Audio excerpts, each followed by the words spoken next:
अब देखो यार, अगर तुम लोग मीरो के फैन हो तो ये वीडियो तुम्हारे लिए होने वाली है, क्योंकि एईडब्ल्यू से मीरो के फायर्ड होने के बाद एईडब्ल्यू के बाहर एक बड़ी कंपनी ने मीरो का डेब्यू अनाउंस कर दिया है। बड़ी मैथ्यू के एईडब्ल्यू के ग्रैंड स्लैम पर इंजरी को लेकर बड़ी मैथ्यू की तरफ से काफी बड़ी अपडेट आ चुकी है। एईडब्ल्यू के डायनेस्टी पेपर व्यू के टिकट सेल को लेकर बैक स्टेज से काफी बड़ी अपडेट आ रही है। तो गाइज, वहीं एईडब्ल्यू में एलायंस के डेब्यू और कॉन्ट्रैक्ट सिचुएशन को लेकर एईडब्ल्यू के बैक स्टेज से काफी बड़ी रिपोर्ट आ चुकी है। तो गाइस, चलिए बिना किसी देरी के शुरू करते हैं इस वीडियो को। और गाइस, सबसे पहले बात करेंगे बडी मैथ्यू की। वेल गाइस, बात करें अगर यहाँ पर बडी मैथ्यू की, तो गाइस ये बात तो मैं आपको ऑलरेडी बता चुका हूँ। ऑस्ट्रेलिया में एईडब्ल्यू के ग्रैंड स्लैम के ऊपर काजुचिका ओकाडा और बडी मैथ्यू के कॉन्टिनेंटल टाइटल मैच के अंदर बडी मैथ्यू के ओकाडा से हार जाने के बाद जब बडी मैथ्यू अरीना से वॉक इन कर रहे थे तो काफी सारे लोगों ने ये देखा था कि बडी मैथ्यू अरीना से लीव करते टाइम हमें यहां पर लंगड़ा कर चलते हुए दिखाई दे रहे थे और एईडब्ल्यू के सिक्योरिटी के द्वारा बडी मैथ्यू को यहां पर बैक स्टेज एरिया पर ले जाया गया था। और अब यहां पर खुद बडी मैथ्यू ने ये कंफर्म कर दिया है कि बडी मैथ्यू को एईडब्ल्यू के ग्रैंड स्लैम के ऊपर ट्विस्टेड एंकल इंजरी हो चुकी है और ये इंजरी यहां पर मैच के दौरान ना होकर बल्कि मैच के पहले ही हो गई थी। और गाइस, यहां पर ग्रैंड स्लैम के ऊपर बडी मैथ्यू जब यहां पर मैच के लिए उनका एंट्रेंस कर रहे थे और वो यहाँ पर रिंग के ऊपर उनका सिग्नेचर पोज कर रहे थे, तो रिंग के ऊपर उनके सिग्नेचर पोज के टाइम भी बडी मैथ्यू को यहाँ पर पैर के अंदर इंजरी हो जाती है। और इवन यहाँ पर मैच के शुरू होने के पहले ही बडी मैथ्यू को ऑस्ट्रेलिया में इंजरी हो गई थी, बट बडी मैथ्यू के इंजर्ड होने के बाद भी बडी मैथ्यू ने ओकाडा के साथ पूरे मैच को रसल किया। और इसके बाद यहाँ पर बडी मैथ्यू बैक स्टेज एरिया पर पहुंचे, जहां पर एईडब्ल्यू के मेडिकल टीम के चेकअप करने के बाद एईडब्ल्यू के मेडिकल टीम ने ये कंफर्म कर दिया है कि अब यहां पर बडी मैथ्यू को ट्विस्टेड एंकल इंजरी हुई है। और रिया रिप्ली ने रिसेंटली सोशल मीडिया के ऊपर बडी मैथ्यू के साथ उनके लेटेस्ट पिक्चर को शेयर किया, जिस पिक्चर के अंदर हमें यहां पर ये क्लियर दिखाई दे रहा है कि बडी मैथ्यू को ग्रैंड स्लैम के ऊपर इंजरी की वजह से बडी मैथ्यू अब यहां पर म्यूटेंट्स के सहारे चल रहे गए। और अब ये देखना दिलचस्प होने वाला है कि बडी मैथ्यू की ये इंजरी कितनी लंबी होती गई, क्योंकि एंकल इंजरी नॉर्मली यहां पर 4 से 6 महीनों में ठीक होती गई। और अगर यहां पर बडी मैथ्यू की इंजरी ज्यादा सीरियस है तो लंबे टाइम तक बडी मैथ्यू भी एईडब्ल्यू से गायब रहने वाले गए।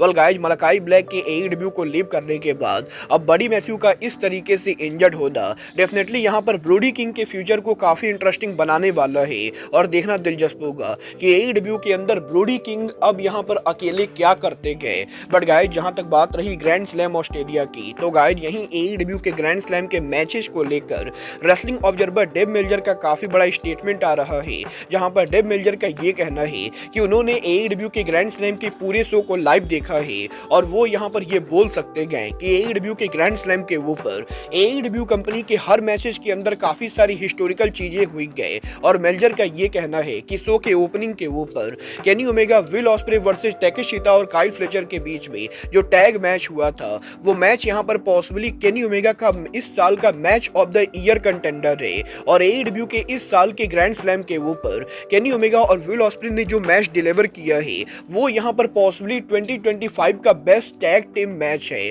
तो वहीं यहां पर मेल्जर का ये कहना है कि मरिया मे और टोनी स्टोम का जो टाइटल मैच हुआ था वो मैच यहां पर मरिया मे के एईडब्ल्यू करियर का अब तक का बेस्ट मैच है। और मर्सिडीज मोन और हार्ली कैमरॉन के मैच को भी डेव मेल्जर यहां पर हार्ली कैमरॉन के करियर का बेस्ट मैच बोल रहे गए। वेल, देखना दिलचस्प होने वाला है कि एईडब्ल्यू के ग्रैंड स्लैम पर 3 बड़े मैच की इतनी तारीफ करने के बाद मेल्जर यहां पर किस मैच को 5 स्टार रेटिंग देते गए। वेल, मुझे यहां पर इस चीज के हाई चांसेस लगते गए कि Dave Meltzer will Ospreay Kenny Omega के मैच को 5 स्टार रेटिंग देने वाले गए, क्योंकि ओमेगा और ऑस्प्रे दोनों ही मेल्जर के फेवरेट रेसलर है। और अब यहां पर मेल्जर का इस मैच को 5 स्टार देना तो बिल्कुल बनता है। मतलब ये तो आने वाला टाइम बताएगा कि डेव मेल्जर ओमेगा ऑस्प्रे के मैच को 5 स्टार रेटिंग देते हैं या नहीं। बट गाइस, चलिए फिलहाल आगे बढ़ते और बात करते हैं एईडब्ल्यू के upcoming pay per view AEW dynasty की। वेल गाइस, एईडब्ल्यू के डायनेस्टी पेपर व्यू को लेकर एईडब्ल्यू के लेटेस्ट टिकट सेल नंबर सामने आ चुके गए। गाइस, यहां पर 6 अप्रैल को एईडब्ल्यू के डायनेस्टी पेपर व्यू के लिए एईडब्ल्यू की ओवरऑल कैपेसिटी करीबन 4523 के बराबर है, जहां पर 4523 टिकट में से एईडब्ल्यू ने करीबन 3750 टिकट सोल्ड आउट कर दिए हैं। बट अब भी यहां पर एईडब्ल्यू के डायनेस्टी पेपर व्यू के ऊपर एईडब्ल्यू को करीबन 700 से ज्यादा टिकट सोल्ड आउट करना बाकी है, जो कि मेरे हिसाब से एईडब्ल्यू कंपनी आने वाले 2 हफ्तों में करने वाले गए। और देखना दिलचस्प होगा कि एक बार जब पूरा शो सोल्ड आउट हो जाता है तो टोनी खान शो की कैपेसिटी को और कितना बढ़ाते गए। बट गाइस चलिए फिलहाल आगे बढ़ते और बात करते हैं rated R superstar Adam Copeland की। वेल गाइस इस हफ्ते एडम कोपलैंड के लेटेस्ट इंटरव्यू के ऊपर एडम कोपलैंड ने एईडब्ल्यू के नेक्स्ट जनरेशन सुपरस्टार को लेकर बात की, जहां पर कोपलैंड का ये कहना है कि एईडब्ल्यू के अंदर एडम कोपलैंड के आने का one of the main motto ये था कि वो यहां पर एईडब्ल्यू के अप एंड कमिंग रेसलर्स के साथ काम करना चाहते थे। और एईडब्ल्यू के अंदर कोपलैंड जब से रिटर्न हुए हैं तब से कोपलैंड यहां पर जॉन मॉक्सली के साथ स्टोरी लाइन में काम कर रहे गए। बट इसका मतलब ये बिल्कुल भी नहीं गए कि एडम कोपलैंड एईडब्ल्यू के यंग रेसलर्स को भूल गए, क्योंकि एडम कोपलैंड का ये कहना है कि वो यहां पर एईडब्ल्यू के अंदर जैसे ही जॉन मॉक्सली को हराकर वर्ल्ड चैंपियन बन जाएंगे वो एईडब्ल्यू के यंग रेसलर को वर्ल्ड टाइटल शॉट का मौका देने वाले गए। और कोपलैंड का ये कहना है कि वो यहां पर एईडब्ल्यू पर रिटर्न होने के बाद हर हफ्ते वीकली बेसिस के ऊपर एईडब्ल्यू के यंग रेसलर्स के साथ काफी सारा टाइम बैक स्टेज एरिया पर स्पेंड करते गए। और कोपलैंड का ये कहना है कि वो यहां पर एईडब्ल्यू के अंदर बैक स्टेज एरिया पर कोई एग्जीक्यूटिव ऑफिशियल तो नहीं गए, बट फिर भी वो यहां पर एईडब्ल्यू के बैक स्टेज के ऊपर एईडब्ल्यू के अप एंड कमिंग रेसलर्स की प्रोमो के अंदर उनकी हेल्प करते गए। और कोपलैंड उनकी पूरी कोशिश कर रहे गए कि वो यहां पर एईडब्ल्यू कंपनी के नेक्स्ट जनरेशन सुपरस्टार्स को बिल्ड करने में मदद करे। और कोपलैंड का ये कहना है कि जिस लेवल का एईडब्ल्यू के अंदर यंग टैलेंट है, कोपलैंड ये बिलीव करते गए कि ये रेसलर्स यहां पर एईडब्ल्यू को नेक्स्ट लेवल ले जाने के लिए काफी गए। और कोपलैंड यहां पर एईडब्ल्यू के यंग रेसलर्स को ज्यादा से ज्यादा बड़ा सुपरस्टार बनाना चाहते गए। मतलब ये तो आने वाला टाइम बताएगा कि एईडब्ल्यू के यंग रेसलर्स को एईडब्ल्यू कंपनी कितना पुश करती गए। बट गाइस चलिए फिलहाल आगे बढ़ते और बात करते हैं डब्ल्यूडब्ल्यूई के फॉर्मर सुपरस्टार एलायस की। वेल गाइस ये बात तो हम सभी लोगों को मालूम है, कुछ टाइम पहले डेव मिल्जर के द्वारा इस चीज को लेकर रिपोर्ट आई थी कि आरओएच रेसलिंग ने यहां पर एलायस को साइन कर लिया है। बट गाइस उसके बाद यहां पर फाइटफुल सेलेक्ट ने ये कंफर्म किया था कि टोनी खान की कंपनी ने एलायस को साइन नहीं किया है। और एलायस यहां पर वैसे तो एईडब्ल्यू और आरओएच को ज्वाइन करना चाहते गए, बट टोनी खान की कंपनी के द्वारा अभी तक यहां पर एलायस को कॉन्ट्रैक्ट ऑफर नहीं मिला है।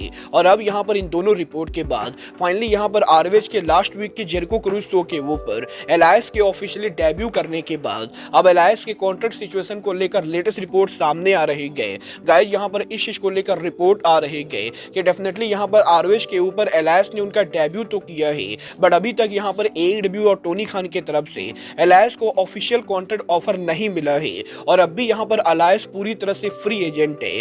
और करंटली यहां पर अलायंस को लेकर टीएनए रेसलिंग कंपनी भी काफी ज्यादा इंटरेस्टेड है। वेल देखना दिलचस्प होगा कि आरओएच और टीएनए रेसलिंग में से अलायंस यहां पर एग्जैक्टली किस कंपनी के साथ साइन करते गए। बट गाइस जहां तक बात रही एईडब्ल्यू की, तो गाइस यहीं एईडब्ल्यू से रिकी स्टार्क और मीरो के फायर्ड होने के बाद रिकी स्टार्क तो ऑलरेडी डब्ल्यूडब्ल्यूई के एनएक्सटी के ऊपर डेब्यू कर चुके गए, बट अब यहां पर रिकी स्टार्क के बाद एईडब्ल्यू के फॉर्मर सुपरस्टार मीरो का डेब्यू कंफर्म हो चुका है। और एईडब्ल्यू के बाहर मीरो का पहला रेसलिंग अपीयरेंस डब्ल्यूडब्ल्यूई पर ना होकर बल्कि कतर की बिगेस्ट प्रो रेसलिंग कंपनी क्यूपीडब्ल्यू के ऊपर होने वाला है। गाइस यहां पर कतर की बिगेस्ट रेसलिंग कंपनी क्यूपीडब्ल्यू ने ऑफिशियली ये अनाउंस कर दिया है कि एईडब्ल्यू के फॉर्मर सुपरस्टार मीरो यहां पर उनके अपकमिंग सुपर स्लैम शो के ऊपर डेब्यू करने वाले गए। और क्यूपीडब्ल्यू हर साल जो उनका एनुअली सुपर स्लैम शो करती गए, उस शो के ऊपर इस साल यहां पर एईडब्ल्यू के फॉर्मर सुपरस्टार मीरो का डेब्यू होने वाला है। और क्यूपीडब्ल्यू के अपकमिंग सुपर स्लैम शो के ऊपर हमें यहां पर 21 फरवरी और 22 फरवरी दोनों दिन के ऊपर मीरो यहां पर क्यूपीडब्ल्यू के शो पर रेसल करते हुए दिखाई देंगे। और गाइस देखना ये दिलचस्प होने वाला है कि मीरो के क्यूपीडब्ल्यू पर डेब्यू करने के बाद मीरो एग्जैक्टली यहां पर उसके बाद किस कंपनी के लिए काम करते गए। वेल मीरो वैसे ये इकलौते रेसलर नहीं गए जो क्यूपीडब्ल्यू के शो पर होने वाले गए, क्योंकि मीरो के अलावा बॉबी लेस्ली, निक Nemeth, Matt Cardona, Mustafa Ali सहित एलिजो डेल वैकिंगो और मिनोरू सुजुकी जैसे रेसलर्स भी क्यूपीडब्ल्यू के शो पर अपीयर होने वाले गए। वेल देखना दिलचस्प होगा कि एईडब्ल्यू के बाहर मीरो के पहले रेसलिंग अपीयरेंस के ऊपर वो क्यूपीडब्ल्यू के शो पर किससे रेसल करते गए और एईडब्ल्यू के बाहर मीरो का पहला मैच कैसा होता है। बट गाइस अब आज के इस वीडियो में बस इतना ही। मैं मिलता हूं आपसे अपने अगले वीडियो में। बट गाइस तब तक के लिए good bye, good night and bang.